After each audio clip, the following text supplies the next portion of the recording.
Joining me now from Chicago is Dick Durbin, the Senate's #2 Democrat. Senator Durbin, let's start with the uproar over President Trump's executive order sharply limiting the number of people from largely Muslim countries who can come in. Here is what the president had to say this week. I'm establishing new vetting measures to keep radical Islamic terrorists out of the United States of America. We don't want them here. Senator, your reaction to the federal judges stepping in and stopping any possible deportation, and your reaction also to what you just heard from Kellyanne Conway. Well, thank goodness that this Brooklyn federal judge has tried to stop these executive orders. Here are three things that are wrong.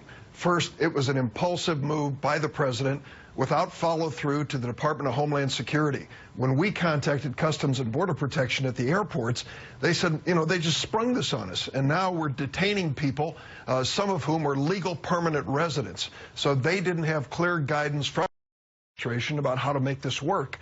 Number two, going after these refugees, these are the most carefully vetted visitors to the United States of anyone who comes through our airports, including this ban on Syrian refugees, when we have had no examples, none, not one, of a Syrian refugee engaged in terrorism in the United States.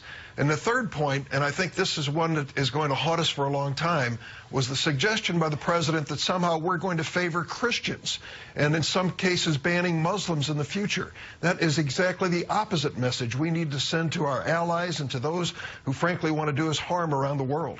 But, Senator, the president points, and there's no question, as Kellyanne Conway pointed out, there have been some mess-ups this weekend. But on the larger issue of what he's doing, the president points out that there are Islamic radicals, some of them refugees, who have committed terror acts in Europe.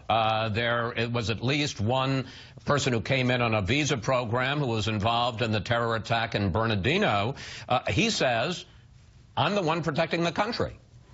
I can tell you that I can't stand up for any European standard when it comes to refugees. I can when it comes to the United States.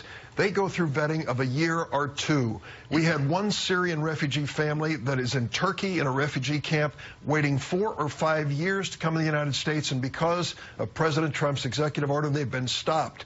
These are carefully vetted. If you meet these people, Chris, you realize why we do this. So what's going on here? These people are so carefully vetted. What's going on here, Senator? Well, you ask me what's going on in Europe? I can't tell you. No, what's going on here in the United States with the order by President Trump? Well, I can tell you what's going on here is that he has established a target of refugees, and I don't think that is our vulnerability. If you want to make America safe, the refugee program is the most carefully vetted program in our government. Think of the thousands who come in on visa waivers each day at airports all around the United States. Think of so many others come in the United States. Serious questions need to be answered. But when it comes to refugees, these children who are coming from war-torn zones, we're going to stop them from coming to this country. What does it say about us? And what does it say about our vigilance when it comes to keeping this country safe when we target children? I want to